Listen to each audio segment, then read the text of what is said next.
Today we have a chance to sit with Novacane, founder of Smoking Words. Smoking Words is an open mic event held every Thursday at Tropics Lounge in Tampa starting at 10. How are you, Nova? I'm doing pretty good. How you doing? I'm doing good. You ready to start? I'm ready. So, Nova, what inspired you to start Smoking Words? Long story. I'm gonna make it short as I can, I guess. So I guess I've been writing poetry for a while. I never really thought about the performance aspect, and then one day I went to a show, and he did spoken word, and he had a book, and it was just cool. It was like, damn, I never seen it like this. Great. So I was like, shit, let me look at some of my old stuff and see if I picked it up, and it was like, oh, I had already written it to be, read out loud. So I started writing something new, and at that time, my mind was probably in a little more dark place, risky place, playing place. I don't know. So I had some erotic poetry, and I love erotic poetry, so I'm never gonna leave that alone. But I started with like a poem, and it's called "Sex Kitten," and it was a little erotic. And I went and I tried to perform it, and I got off the stage, and all the women were just looking at me like, ew. So that's really how it started. Why it started, it was just as simple as me not having somewhere to feel comfortable and perform and just be myself. So I had to make a place. So, why didn't you just change your poetry if you were getting kicked out? But why would I do that? That would be me selling out to myself. And I think I've never been that type of person.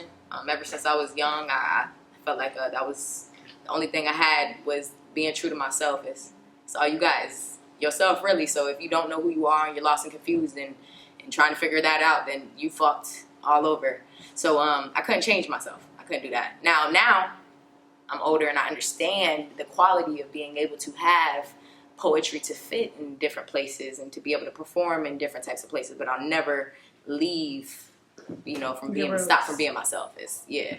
And your event is known for being an environment that's free of judgment, free of stereotypes, where people can express themselves. I've been there myself and I've seen it, and it's an energy you can feel. Why do you think it's so important to create such an environment? I think that in the current state of the world, we don't have an opportunity to really express ourselves, especially upon our peers. We get on Facebook and you see people with their fingers and they talk about stuff and don't really have enough facts behind it. And then we have all these opinions being left under it. You know what I'm saying? And a lot of times you don't really care for anybody's comments about it. I just wanted to say what I wanted to say, and I just want you to listen to it. A lot of times I just want you to listen. And when you are able to go and perform something, that's what you're doing. People have to sit there and listen. At the end, there ain't no commentary. You don't put an opinion in the opinion box. If they like you, they clap. If they don't, they don't. It's that simple. That simple. So a lot of people are nervous, especially women. We find ourselves fearful to express ourselves because we don't want to be judged. We don't want to be put into that hoe, slut stereotype. What is your advice to them? I guess, why are you hiding who you are? I think more than anything, we need to stop lying to ourselves about who we are and actually be the people that we say that we want to be. You don't want to be a hoe, don't be a hoe. Nobody told you to have sex on the first night. Nobody told you to write a poem about it either. But you did. And now you have to take the judgment for it. I guess what? I wrote a lot of poems about me doing some hoe shit. And I'm happy that now, 2 years later, I'm looking back like, ooh, girl, you was saying that. You did that.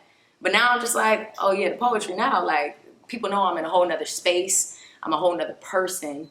And it's the fact that I came to realization of who I was. And I think that poetry definitely helped me do that. Any other way, you going and talking to somebody else and your friend's just like, oh, that's stupid.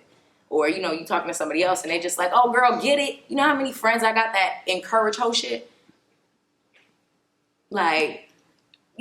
So at the same time, you do some poetry and it connects to the people that you wanted to connect with.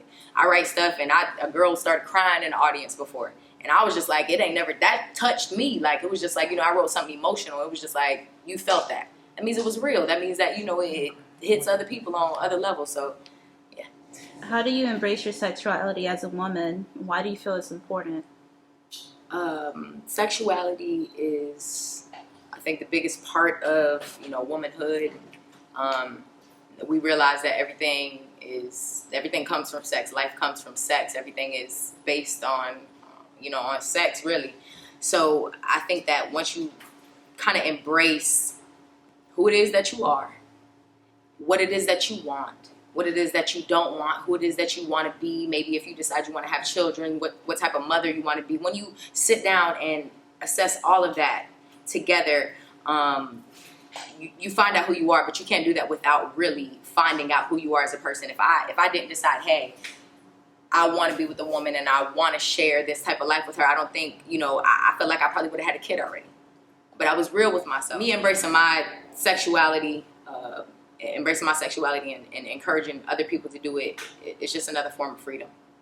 And I feel like that's all that I'm about, really. It sounds like it's just, personal freedom, being free. Is there anything you have in the works in regards to your writing? I am working on a book right now. So I don't want to put a date out yet, because things happen. But I am working on a book, and I think it's going to be really cool. I'm outsourcing models and photographers and stuff like that. So I got high hopes for the book.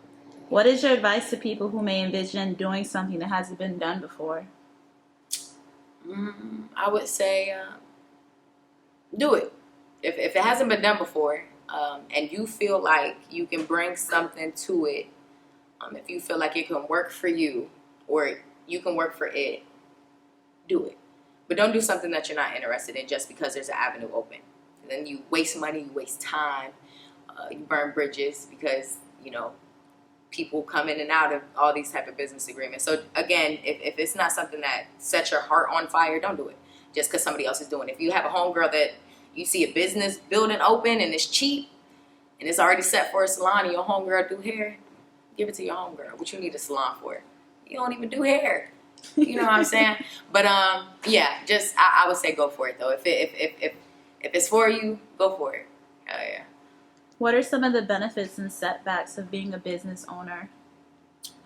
Benefits would, I guess the benefits, I don't think I've gotten any really benefits yet. It's cool to say I own a business more than anything. I feel like I'm working towards something. So more than anything, I think it's personal joy. Can't say that I've soaked anything up, financially really. But right now I know that I'm in the building phases. There's a lot of stuff that comes with being a business owner on the other side though. Like, you meet people, don't work out. But like I said, I wouldn't trade it. Right now I feel like it's just kind of happening. It doesn't really feel, I guess, a surreal feeling. Like this is just me breezing through life. It doesn't feel almost like, this doesn't feel like the hard stuff. You know what I mean? Like it's almost like this is my life and people are the hard stuff. The relationships are the hard stuff. This isn't that hard. Thank you so much for chatting with us, Nova. If you're interested in Smoking Words, she's going to let you know how to find her and her business on social media. Go ahead. You can find me at Nova the Nymph, not Nympho, on Instagram, on Twitter. I'm on Facebook at Novacane. It's my real name, Nova. First name Nova, last name Kane. Don't ask my mom though. And then Smoking Words, at Smoking Words on pretty much every social media platform. The website is being built right now, so it's SMOKENWORDS.com or Smoking Words on Instagram, Facebook, and Twitter. Does he inspire you? Does he think so highly of you that he'd feel disrespected if you exposed too much of your skin or gave attention to worldly men? Would his concern delight you?